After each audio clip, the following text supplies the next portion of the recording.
All right. How's everybody doing? Thought we'd talk about how to build your own ghosts, your own sigils.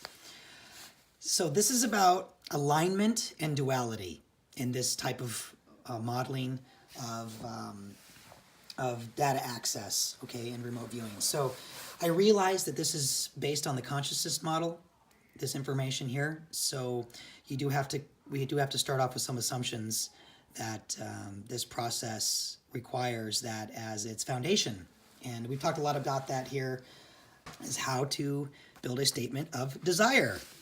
So Earth is your statement, something you can hold on to.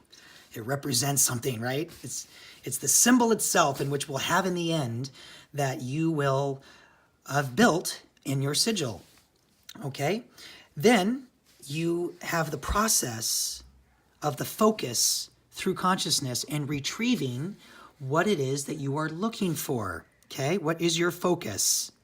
Now that focus can only be found if it knows what your desire is. So you have to put in a statement of desire. And a statement of desire is simply like a sentence that is beneficial to you, that brings you something that's affirmative in nature, okay? You don't want to have anything in the negative. You want to have something in the positive, because you're actually your statement of desire is actually asking for something to be retrieved and brought to you. And if you don't want something brought to you, then you would say no. So you want to say yes in your statement of desire. Okay, and then once you have that, you write that down.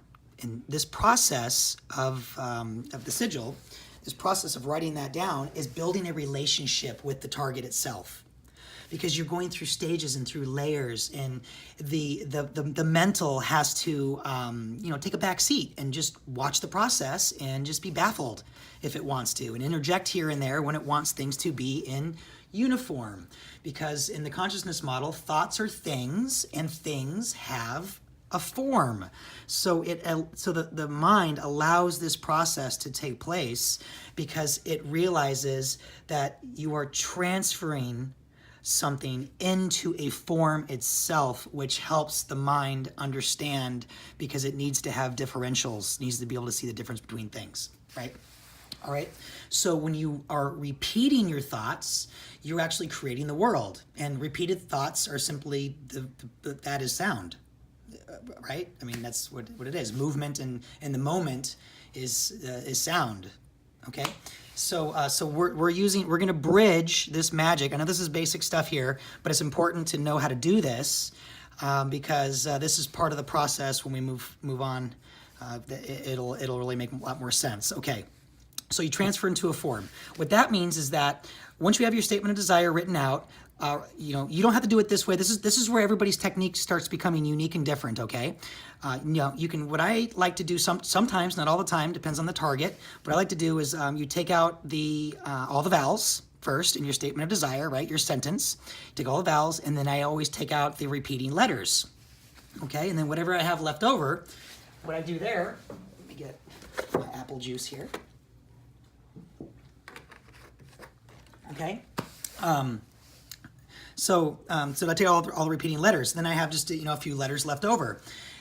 What you can do with that is you actually take all that in and build an image, a picture. And this is where it's kind of similar to remote viewing as well, and how remote viewing taught me a lot, because there's actually some stages that you perform in remote viewing that they have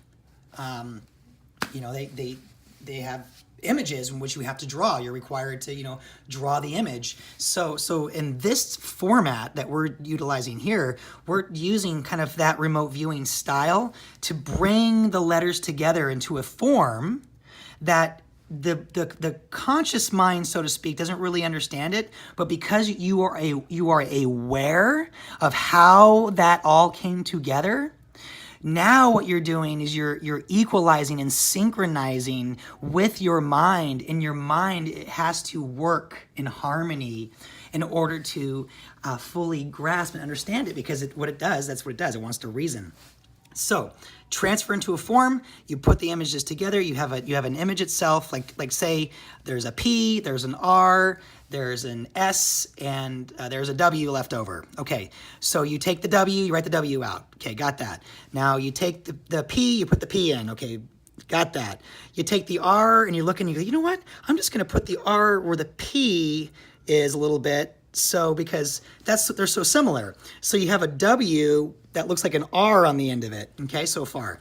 And then you take the last letter, which is the S, and you're like, I don't really have a place to put that, so I'm gonna put that between the W, bottom part of the W, so it looks like it's sitting on the W is sitting on an S with a little R on the side, and then that is a symbol. That is actually a letter and now in your alphabet.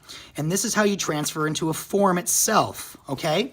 So you're communicating what it is that you want through now this symbol. This symbol is now built into a nice, neat nut of information and data, all built into that, all because your statement of desire is there. And now you have a form, and you put that on something that you wanted. Like say you wanted to be a good driver, so you'll put that now into your vehicle, so you can be a good driver, and or whatever the case may be.